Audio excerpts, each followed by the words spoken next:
Бәріңізлерім достар, сендермен бірге мен Аңсар Кезет. Бүгін біздер осындай екілік пақылдағы жасайтын боламыз. Ал ендеше кеттік. Бірінші осындай парақ аламыз. Сіздер А4 парақпен де істесеңіздер болады, және осындай парақпен де істесеңіздер болады. Бірінші мына беттерін мына бетке апарамыз.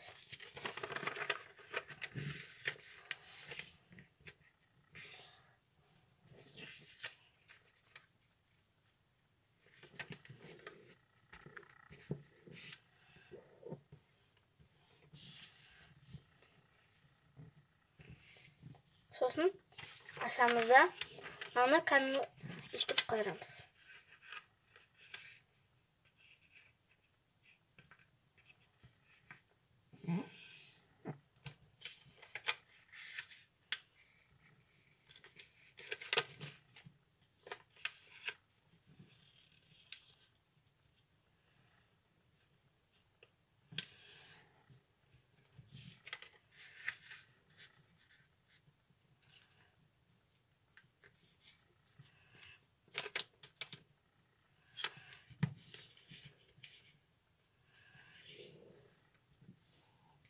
Келесі жағында істейміз. Сосын істеп мынаны жабамыз да. Мынаны істеп мына сызық пен мына ішіндегі сызық бірдей болу керек.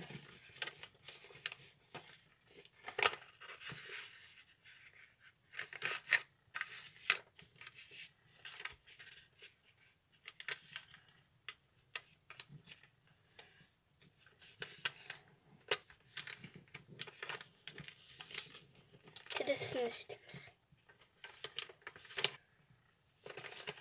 Ашып жабамыз. Мінекей біздің екілік пақылдағымыз дайын болды. Лайк басып, подписаться кнопкасын басып кетейік. Осымен видеомыз аяқталды. Сау болыңыз.